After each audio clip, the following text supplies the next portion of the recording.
Hello everyone, welcome back to Fashiony TV. एक और reaction video में आपका बहुत बहुत स्वागत है। यदि आप मेरे चैनल पर फर्स्ट टाइम आ रहे हो तो प्लीज़ चैनल को लाइक, शेयर और सब्सक्राइब करना मत भूलिए। आज बात करते हैं सपना की और शिवी की, क्योंकि सपना ने जब अपना ससुराल छोड़ा था तो सबसे पहले उसने शिवी को कॉल की थी और शिवी ने ही उसको घर ढूंढने में पूरी मदद की थी। वो 3 दिन शिवी के घर पे रही थी।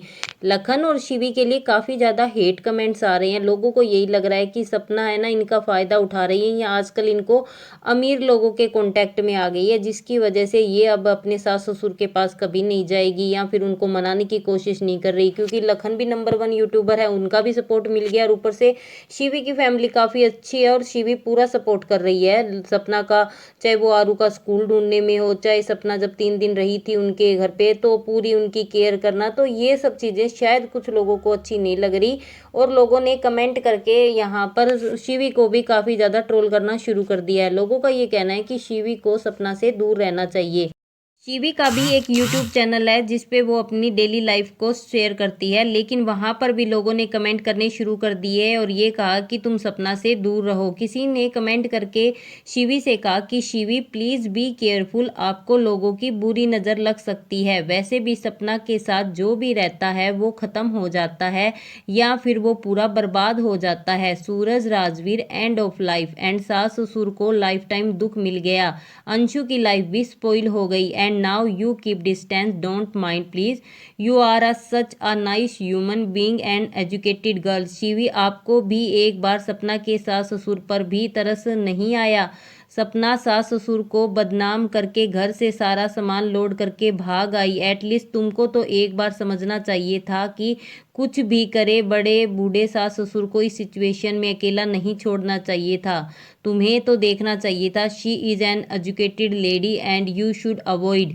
आप सपना के ब्लॉग में जाकर कमेंट चेक करो, उसके लिए कितने हेट कमेंट्स आते हैं और आपके चैनल पर भी इसका फ़र्क पड़ सकता है। सो सपना पहले लखन के पास मिलने गई, उसके बाद शिवी के पास रहने लगी। उसके बाद जब शिवी उनके घर पे एक दिन रुकी थी तो लोगों को शायद ये चीज़ें अच्छी नहीं लग रही कि शिवी और सपना है वो काफ़ी ज़्यादा टाइम एक दूसरे के साथ स्पेंड कर रही है। लोगों को ये लगता है कि कई बार क्या होता है कि रिलेशनशिप में थोड़ी सी दूरी देना ज़रूरी होता है। वैसे भी यदि दूरियां होना तो रिश्ता और ज़्यादा अच्छा होता है, लेकिन शिवी को ये चीज़ पता है कि सपना अभी मेंटली इस पोजीशन पे नहीं है कि वो कुछ अच्छे से सोच पाए, कुछ समझ पाए, इसलिए वो ज़्यादा टाइम स्पेंड करनी है। वरना किसी के पास भी इतना टाइम नहीं होता कि हम हर रोज़ उसके साथ रुकें, लेकिन वो अपने दोस्त होने का फ़र्ज़ निभा रही है। उसको पता है कि सपना को इस टाइम पे ज़रूरत है। मेंटली सिचुएशन जो भी सपना की है वो उसके लिए सही नहीं है, तो इसीलिए शिवी उसके पास रह रही है। रही बात खाटू श्याम की, तो वो दर्शन लिखे होते हैं तभी जाया जाता है। लोगों को ऐसे कमेंट नहीं करना चाहिए। कोई भी औरत अपने सास ससुर को दुख दे के शायद ही खुशी होगी। सपना कोई खुश नहीं है।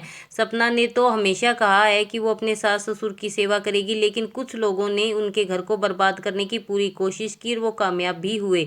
सपना ने हार कर तंग होकर वो घर छोड़ा था और खुशी से नहीं छोड़ा था। वो बहुत रो रही थी और किसको पसंद है दादा दादी से दूर करना अपनी पोतियों को। और रही बात उनके सास ससुर की, तो वो कोई दुखी नहीं है। यदि वो दुखी होते या सपना बेटियों से थोड़ा सा भी लगाव होते तो वो भी तो कोशिश कर सकते थे ना। अकेली सपना ही हर टाइम क्यों कोशिश करे?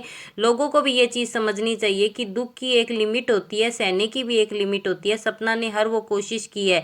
और यदि अब सपना लखन के पास गई है तो वो एडिटिंग सीखने के लिए गई थी। शिवी के साथ रहती है तो उसका मन करता है, शिवी का भी मन करता है, इसीलिए रहती है। क्या अब सपना को जीने का हक नहीं है? क्या सपना के दोनों हस्बैंड चले गए या फिर सास ससुर ने उसे निकाल दिया तो इसका मतलब ये नहीं है ना कि सपना अब जीना छोड़ दे, कपड़े पहनना छोड़ दे। क्योंकि कुछ लोगों ने यहाँ कमेंट करके ये कहा कि उसने अपनी जो सास ससुर ने स्कूटी ली ना उसका तो बवाल खड़ा कर दिया, उसकी वीडियो डाल दी, लेकिन खुद ने कार खरीद ली। तो कार वाली भी बात आपको बता देते हैं कि सपना ने कोई गाड़ी नहीं खरीदी है। यदि सपना ने कोई नई पुरानी कोई भी गाड़ी खरीदती ना तो वो आप लोगों के साथ शेयर जरूर करती। वो हर एक मूवमेंट को शेयर करती है, तो गाड़ी तो बहुत बड़ी बात है। इस टाइम पे उसने एक वॉशिंग मशीन तक नहीं परचेज की तो वो गाड़ी कहाँ से परचेज करेगी? कुछ लोगों तो यही लग रहा है ना कि उसने वॉशिंग मशीन का तो नाटक कर रही है। क्या उसके पास इतने पैसे नहीं है कि वो शॉपिंग करती हुई घूम रही है?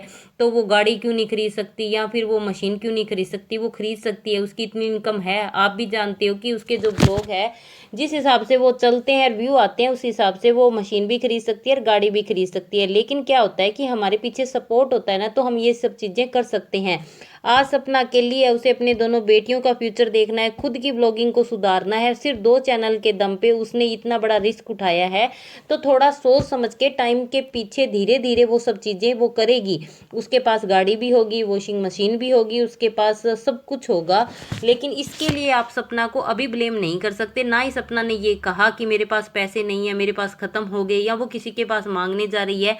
वो जो भी लाइफ अपनी जी रही है वो अपनी मेहनत से जी रही है और मेहनत कर रही भी है। जब और करेगी तो ये सारी चीज़ें भी होगी। किसी ने नहीं कहा कि उसकी कमाई कम है, लेकिन उसके पास पीछे से कुछ नहीं लेकर आई। वो जो ला रही है, जो कमा रही है, वो खुद की मेहनत से कमा रही है। दूसरा, उसने सभी चैनल पे खुद मेहनत की है। कुछ लोगों को लगता है कि अपनी बेटियों को शहर में लेकर चली गई, अंशु को गांव में छोड़ दिया, तो अंशु को ले जाने का फैसला उनके माँ बाप का था। इसमें सपना की कोई गलती नहीं है। जिसने भी ये कमेंट किया उनको एक बार सोचना चाहिए कि सपना है वो खुद रो रही थी अंशु के लिए, और उसने कहा भी था कि मैं अंशु के माँ बाप से माफ़ी मांगने को तैयार हूँ, लेकिन अंशु के पेरेंट्स ने ही मना कर दिया था। काफ़ी दिनों तक तो दोनों की बात भी नहीं हुई थी। तो इसमें सपना की क्या गलती? यदि सपना ग्वालियर में रहती है और अपनी बेटियों को अच्छी शिक्षा देगी तो इसमें अच्छी बात है। उसकी बेटियों का वो फ्यूचर तो देखेगी ना। जब दादा दादी ने नहीं सोचा तो माँ तो सोचेगी। तो जो लोग ये सोच रहे हैं, क्या वो अपने बच्चों के लिए नहीं सोचते? वो अपने बच्चों को अच्छे स्कूल में नहीं पढ़ाते, शहर में रहेंगे। लोग गांव छोड़कर शहर में आते हैं बच्चों के लिए। यहाँ यदि सपना कुछ कोशिशें कर रही है तो सिर्फ अपनी बेटियों के लिए कर रही है। वो तो सपना को भी पढ़ाने, अंशु को भी पढ़ाने के लिए तैयार है, लेकिन क्या अंशु के पेरेंट्स भेज देंगे उनके पास? आपको क्या लगता है? कमेंट सेक्शन में ज़रूर बताना। वीडियो को लाइक कर देना, ज़्यादा से ज़्यादा शेयर कर देना। ऐसी और अपडेट के लिए हमारे चैनल की बेल आइकन पर भी क्लिक कर देना, ताकि जब भी कोई न्यू वीडियो आए ना आपके पास नोटिफिकेशन तुरंत पहुंच जाए।